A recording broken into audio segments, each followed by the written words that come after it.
Il croyait avoir le contrôle de la situation. 2 policiers avaient arrêté un conducteur solitaire, prêt à exercer une pression sur lui. Cependant, ce qu'ils ignoraient, c'était que la femme au volant n'était pas n'importe quelle conductrice, mais leur nouveau patron, le chef de la police. Cet arrêt allait tout changer. Kendra avait toujours été une femme d'une force tranquille, consciente de ce que signifiait s'élever au-dessus des autres. Après des années de travail acharné, ce jour-là marquait le début d'un nouveau chapitre. Son premier jour en tant que chef de la police dans la ville animée de Cedar View. C'était un accomplissement pour lequel elle s'était battue, surmontant d'innombrables barrières, y compris un système judiciaire qui semblait conçu pour la maintenir, ainsi que d'autres comme elle, en bas. Elle avait conduit sur l'autoroute sinueuse menant à la ville. Le soleil du petit matin projetait une lueur chaude à l'horizon. Ses mains agrippaient le volant un peu plus fort que d'habitude. Cela devait être un jour de célébration, mais Kendra ne pouvait se défaire du sentiment de malaise, que Cedar View n'était pas une ville comme les autres. Elle avait une réputation bien établie pour sa culture profondément conservatrice. Son département de police avait longtemps été entaché par des rapports de partialité, en particulier envers les minorités. Kendra avait lu ces rapports et entendu des histoires selon lesquelles de nombreux officiers avaient exprimé leur mécontentement face à sa nomination, une femme noire prenant la direction de leur département. Mais Kendra n'était pas du genre à reculer. Alors qu'elle s'approchait d'un feu de circulation sur le point de passer au rouge, un flash de lumière bleue et rouge avait illuminé son rétroviseur. Une voiture de patrouille s'était arrêtée derrière elle, sirène hurlante.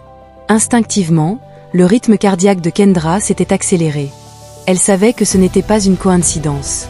Elle s'était arrêtée sur le côté de la route, l'herbe sur l'accotement craquant sous ses pneus. 2 officiers, tous 2 blancs, étaient sortis du véhicule. L'officier supérieur, un homme aux épaules larges d'une 40aine d'années, s'était approché de sa voiture d'un pas mesuré et délibéré. Le jeune officier l'avait suivi de près, son visage marqué par la suspicion. Kendra avait baissé sa vitre, son pouls régulier mais alerte. L'officier supérieur s'était penché légèrement, scrutant sa voiture avant de se concentrer sur son permis et son immatriculation. Il avait déclaré d'un ton catégorique, sa voix empreinte d'une autorité qui semblait un peu trop répétée. Kendra avait fouillé dans sa boîte à gants, sortant les documents sans un mot. Elle avait appris depuis longtemps que dans des situations comme celle-ci, le silence était souvent la meilleure stratégie. Alors qu'elle remettait les papiers, les yeux de l'officier supérieur s'étaient plissés légèrement, mais il n'avait rien dit. Le jeune officier, en revanche, n'était pas aussi retenu qu'il l'avait demandé. Son ton, empreint de suspicion, avait affirmé que cette zone n'était pas exactement sûre, si elle voyait ce qu'il voulait dire. L'estomac de Kendra s'était retourné, mais elle était restée calme. Elle avait répondu qu'elle était en route pour le travail et avait demandé où cela se passait exactement. Le jeune officier s'était penché un peu plus près, son sourire narquois suggérant qu'il avait déjà des suppositions à son sujet. Kendra avait hésité un instant. Elle aurait pu révéler sa position sur le champ, mettre un terme à la mascarade, mais quelque chose lui avait dit de se retenir. Elle avait déjà été dans cette situation trop de fois. En fait, la dynamique de pouvoir ici était indéniable, et elle ne voulait pas commencer sa première journée en créant des tensions avec les officiers qu'elle dirigerait bientôt. « Vous le découvrirez assez tôt », avait-elle répondu calmement en croisant le regard du jeune officier. Il n'y avait pas de colère dans sa voix, mais elle avait clairement fait comprendre qu'elle n'était pas intimidée. L'officier supérieur, sentant que la situation était sur le point de dégénérer, était intervenu. « Ne compliquons pas les choses, madame. Nous pouvons aller plus loin si besoin. » C'était là une menace voilée, la souplesse subtile de l'autorité. Kendra avait senti sa patience s'amenuiser. Elle avait enduré ce genre de traitement pendant des années. Manque de respect, condescendance, suppositions basées uniquement sur la couleur de sa peau. Elle s'était battue trop longtemps et était montée trop haut pour laisser passer cela. Kendra avait pris une profonde inspiration, décidant qu'elle avait joué le jeu assez longtemps pour que cela ne soit pas nécessaire.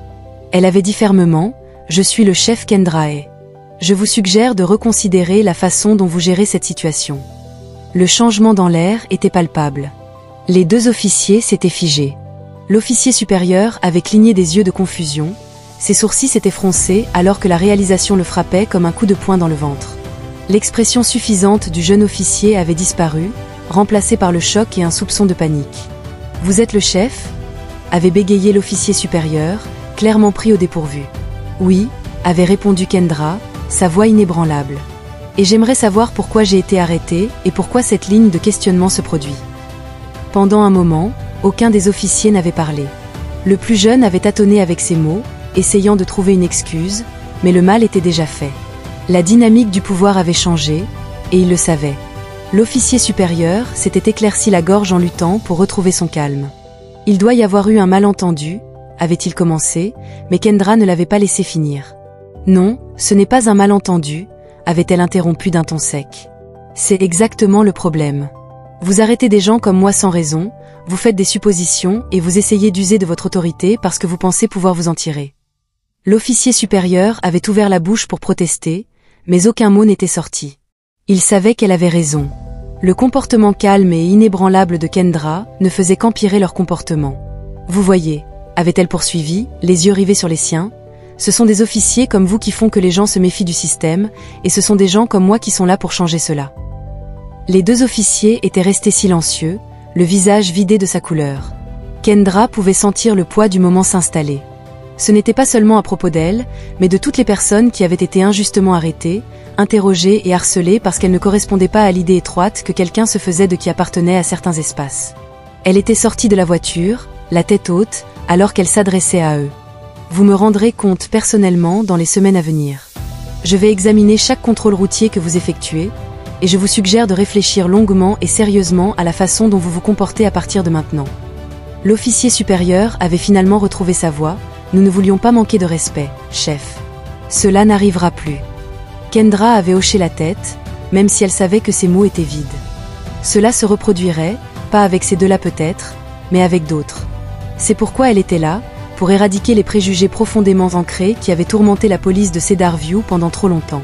Bien, avait-elle dit doucement avant de se retourner vers sa voiture alors qu'elle s'éloignait. Kendra s'était accordé un moment pour respirer.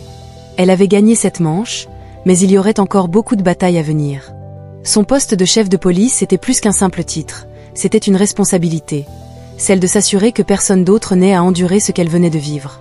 Plus tard dans la journée, Kendra avait rassemblé le département pour sa première réunion.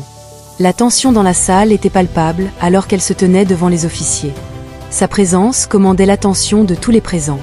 Elle avait relaté les événements de ce matin-là, ne laissant aucun détail de côté. « Je ne suis pas ici pour embarrasser qui que ce soit », avait-elle commencé d'une voix ferme, mais je suis ici pour faire comprendre que ce genre de comportement doit cesser immédiatement. Chaque officier de ce département sera tenu responsable de la manière dont il traite les citoyens de Cedar View, indépendamment de leur race, sexe ou origine. Un murmure de malaise avait parcouru la salle, mais Kendra n'avait pas bronché. Elle avait consacré sa vie à se battre pour la justice et elle n'allait pas s'arrêter maintenant. C'est votre chance de prouver que vous êtes le genre d'officier qui servent avec intégrité, avait-elle poursuivi. Mais sachez ceci, je ne tolérerai pas les préjugés, je ne tolérerai pas le manque de respect et je ne tolérerai personne qui pense être au-dessus des lois. Ces mots avaient résonné dans la salle silencieuse. Certains officiers s'étaient déplacés, mal à l'aise, tandis que d'autres hochaient la tête en signe d'accord silencieux. Kendra pouvait discerner qui était prêt à se tenir à ses côtés et qui ne l'était pas, mais cela n'avait pas d'importance. Elle était prête à relever le défi. Au cours des semaines suivantes, la nouvelle de la rencontre de Kendra s'était répandue dans la communauté. Pour certains, c'était un signe que le changement arrivait enfin. Pour d'autres, c'était un signal d'alarme. Les médias avaient eu vent de l'histoire et bientôt, Kendra était devenue un symbole de ce dont Cedar View avait besoin. Quelqu'un qui n'avait pas peur de se lever contre l'injustice, quelqu'un de déterminé à réformer un système brisé. Mais Kendra savait que ce n'était que le début. Il restait encore tant de travail à accomplir. Chaque arrêt, chaque rencontre, chaque décision serait examinée, mais elle était prête. Après tout, elle n'avait pas combattu toutes ces années pour rester silencieuse. Maintenant, le combat pour la justice était loin d'être terminé, mais à ce moment-là, en s'éloignant de ces deux officiers humiliés, Kendra savait une chose avec certitude. Elle était exactement là où elle devait être.